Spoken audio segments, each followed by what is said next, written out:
आपल्या सोबत एक तुळशी पान घेऊन आल्या होत्या. काय ते तुळशी पान. आणि त्या महालात पाहिल्यानंतर बघितले की देव एका ठिकाणी बसलेले आहेत तराजूमध्ये आणि 16,108 जणांचं सोनं टाकलंय. ही सर्व बातमी रुक्मिणी मातांना कळवली गेली. मग रुक्मिणी मातांनी सर्व सोनं बाजूला करायला सांगितले आणि एक तुळशी पान त्या पारदावर ठेवले. लगेच देव तोले गेले. एवढी भक्ती रुक्मिणी माताच्या मनात होती महाराज. एवढी शक्ती एवढी भक्ती त्या रुक्मिणी मातेच्या मनात होती. मग लगेच देव तोले गेले. लगेच देव तोले गेले. ओ विठाला विठाला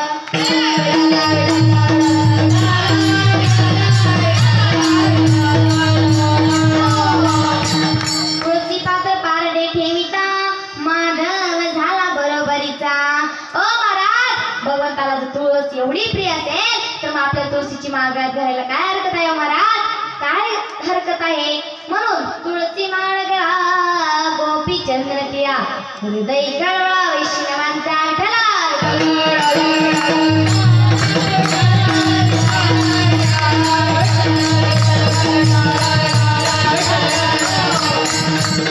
तो साधक म्हणतो नाथनारा मी नामस्मरण आवडीने करीन. तुळशीची माळ गळ्यात घालीन. मात्र त्याबरोबर 2 तास झाला तर मी एकटीच बोलते. पण आता एकदा भगवंताचं नामस्मरण करूया बरं का. आता नामस्मरण करण्यापूर्वी मला ना 2-3 प्रश्न विचारायचे. तुम्ही जर उत्तर देत असाल बोलत असाल तरच मी विचारणार. पहिलं समोरचा आवाज आला पाहिजे. म्हणू का? उत्तर देणार का तुम्ही? बघा इकडचा आवाज आला. तिकडचा बाईस ना हिरा नाही आहे आपल्या आईराणी भाषेचे बरं का महाराज.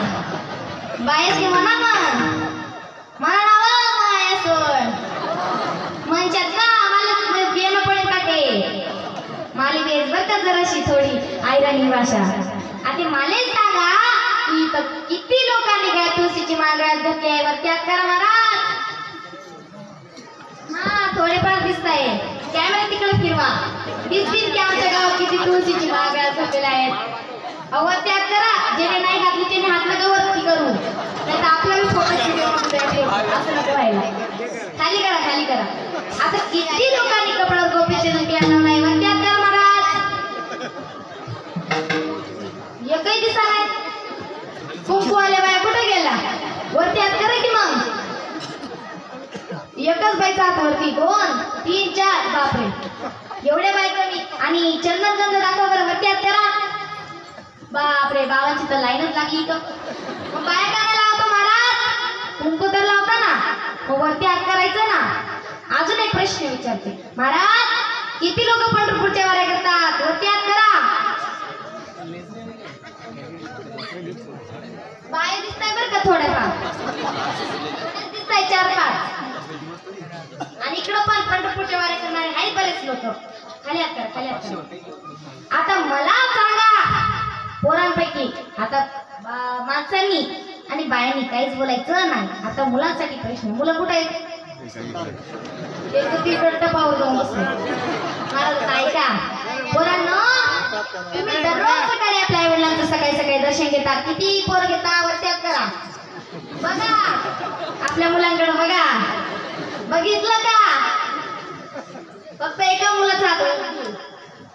खरंच पडतो का पाया? बघा म्हणतोय. म्हणून नामस्मरण केलं पाहिजे महाराज. नुसते 3 नाम 2 नाम करू नका. तर हे करण्यापूर्वी त्याचा वर्म जाणून घ्या. मगच तुळशीची माळ गळ्यात घाला. हे तर बघाचे तृतीय चरण.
पंढरीची वारी केली पाहिजे.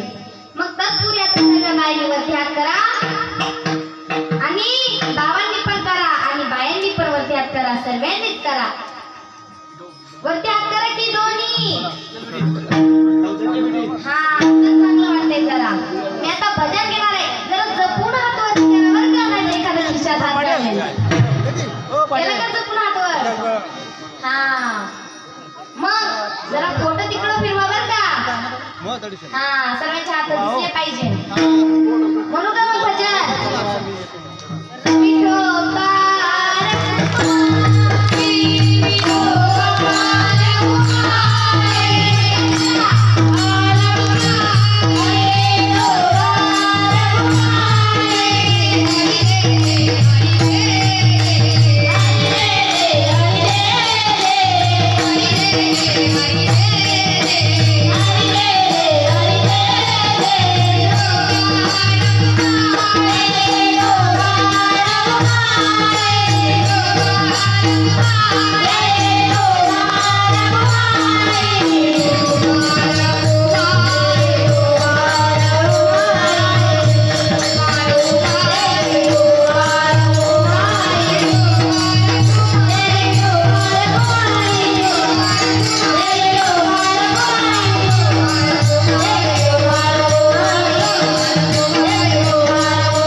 शंकर भगवानाने कशी केली असेल बरं. एका वारीला शंकर भगवान निघाले.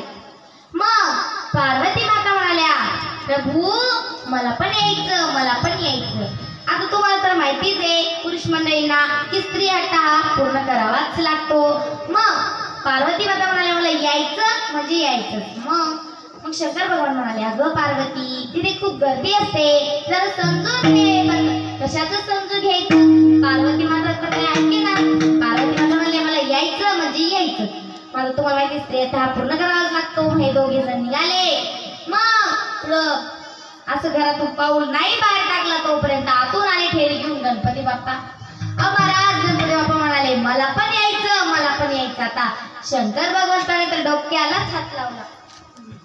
मग म्हणाले आता याला कसं कळलं की आम्ही पंढरपूरच्या वारीला चाललोय. त्यावेळेस शंकर भगवान म्हणाले अरे बाळा तिथे खूप गर्दी असते तिथे खूप गर्दी असते. त्यावेळेस आता गणपती बाप्पा पण काय केला तुम्हाला माहितीये स्त्री हट्ट आणि बाल हट्ट हा पूर्ण करावाच लागतो. मग हे तिघ जण बाहेर निघत असताना मग त्यांच्यासोबत नंदी होता महाराज. मग नंदी सोबत हे सर्वजण निघाले. मग पुढं पंढरपूरच्या लांबून ते पार्वती मातेचं बाहेर मंदिर लागतं बरोबर की नाही. मग तिथूनच पार्वती मातेने हात जोडून दिले प्रभू यापुढे आपण येऊ शकत नाही आपण येऊ शकणार नाही. मग पार्वती माताला प्रभू म्हणाले अगं पार्वती मी तुम्हाला घरीच सांगितलं होतं की येऊ नकोस तिथे खूप गर्दी असते तुला सण होणार नाही. पण तू काय माझं ऐकलं नाहीस. बरं जाऊ दे इथेच थांब कुठे जाऊ नको. त्यावेळेस हे तिघ जण निघाले नंदी गणपती बाप्पा आणि शंकर भगवान. पुढे गेले एवढ्यात त्या नंदीला लोक काय काय बोलायला लागले महाराज त्याला दगड मारून फेकायला लागले. मग नंदीला दगड मारून फेकताना हे शंकर भगवंताला बघावत नव्हतं. शंकर भगवान म्हणाले, अरे गणू बाळा, अरे गणू बाळा, तू आपल्या नंदी सोबत बाहेरच थांब, मी लगेच दर्शन करून आलो महाराज. मला एवढंच सांगायचंय की भगवंताने सुद्धा वारी केली, यात काही नवल नाही, यात काही नवल. मग साक्षात कुर्मदासाने सुद्धा वारी केली महाराज. तुम्ही म्हणता कुर्मदास कोण? ज्याला हात, ज्याला पाय नव्हते असा कुर्मदास. ओ, ज्याला हात नव्हते, पाय नव्हते, त्याने एकही पंढरपूरची वारी चुकू दिली नाही, एकही पंढरपूरची वारी चुकू दिली नाही महाराज. एका वारीला निघाला तर कुर्मदासाच्या पायातून रक्ताच्या धारा येऊ लागल्या, हातातून रक्ताच्या धारा येऊ लागल्या. महाराज पंढरपूरला जायला 10-15 गाव बाकी होते. किती? 10-15. आपल्या 2 गाव पासिंग करायला फक्त कसं तरी कंटाळा येतो, तर ते 10-15 गावं बाकी होते. मग कसं सहन केलं असेल? मग शेजारच्या गावामध्ये गेले. तिथं विलास करायच्या पहिलेच कुर्मदासांचा मृत्यू झाला. तिथं कुर्मदासांची समाधी आहे महाराज. लोहगाव येथे कुर्मदासांची समाधी आहे. मग मला एवढंच सांगायचंय, भगवान ईश्वराने सुद्धा वारी केली, भगवान ईश्वराने सुद्धा वारी केली, यात काही नवल नाही. म्हणजे हात नव्हते, पाय नव्हते अशा कुर्मदासाने सुद्धा वारी केली महाराज. अशा कुर्मदासाने सुद्धा वारी केली. महाराज मला एवढंच सांगायचंय, तुम्ही नामस्मरण करा, या तुळशीची माळ घाला. आता मला अजून एक प्रश्न पडलाय बरं का. आता जे बाळ जे बाळशाचं जन्माला आलंय ना, ते आता 12 दिवसाचे. किती? फक्त 12 दिवसाचे. मग मला एवढंच सांगायचे, त्या बाळाच्या गळ्यात आहे ना, तो जरी छोटा 1 वर्षाचा जरी झाला ना, तर त्याच्या गळ्यात तुळशीची माळ घाला. काय? तुळशीची माळ घाला. अहो महाराज, त्याचं पुण्य भाग्यवान असेल तो, की माझ्यासारखी मुलगी मी त्याची सखी बहीणच मानली जाईल असं मला वाटतंय. माझं बी पुण्य की मी त्या लहान बाळाच्या कीर्तन, बारशाच्या निमित्त त्याचे कीर्तन केलं. म्हणजे माझे कीर्तन त्यांनी ठरवलं बरं का, बारशा निमित्त. मी त्यांचे आभार मानते. पण त्यांनी नक्कीच आपल्या बाळाला तुळशीची माळ घाला. मनोहर बाबा त्यांना सांगून द्यावर काढून कुठे? बापरे, तुम्ही तर वरती जाऊन बसले, तर सांगा बरं का. हा, आणि तुम्ही पण टाका, नाही तर आधी मगाचा प्रश्न मला सांगता. पहिले खाऊन घेऊन द्या मम्मीकडे तुळशीची माळ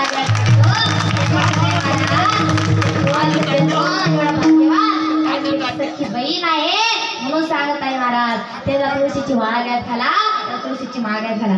म्हणून माझ्या भगवंताला नामस्मरण करणारे भक्त आवडतात, आणि नामस्मरणाची जोरावर ठेवायला लागतं महाराज. मग तुळशीची माळ घाला, त्याच्या सोबतही आषाढी कार्तिकी पंढरची वारी करा, आणि त्याच्या सोबतही पंढरपूरचं जाऊन यायचा. कोण कोण पंढरपूरला गेले? सगळे गेले का? पण इकडचे बाबा म्हणताय सगळे गेले, पण निम्मेच गेले दिसायले तुम्हाला. तसं नाहीये महाराज. सर्वांनी पंढरपूरची एकदा तरी वारी करा, एकदा तरी वारी करा. तो भगवान परमात्मा तुमची वाट बघत आहे महाराज. तो भगवान ईश्वर तुमची वाट बघत आहे. महाराज एवढं समजू नका. फक्त आता मला एक प्रश्न पडलाय बरं का महाराज. बायांनो, तुम्ही ना माता मावल्यांनो, तुम्ही स्वयंपाक करतात. मग स्वयंपाक हाताने करता का तोंडाने करता? हाताने करता ना. मग तुम्हाला जर 2-4 मिनिटं किंवा कमीत कमी तुमचा स्वयंपाक संपूस्तवर तुम्ही जर भगवंताचं थोडं जरी नामस्मरण केलं मुखाने, तर थोडा फरक पडणार नाही का? तर ते नामस्मरणाचे प्रभाव कशावर पडेल? तर त्या अन्नावर पडेल. आपण म्हणतो ना, अन्न हे पुनर्ब्रह्म असतं, बरोबर ना. म्हणून बायांनी सुद्धा किंवा माझ्या माता मावल्यांनी सुद्धा नामस्मरण केलं पाहिजे. आणि बाबांनो, तुम्ही पण उठता बसता देवाचं नामस्मरण केलं पाहिजे. मनोहर बाबा, नामस्मरण केलं पाहिजे. हा, मग हे सर्व तुम्ही केलं पाहिजे. हे बघाचे शेवटचे चरण.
हृदय कडवडा वैष्णवांचा हृदय कडवडा वैष्णवांचा हृदय कडवडा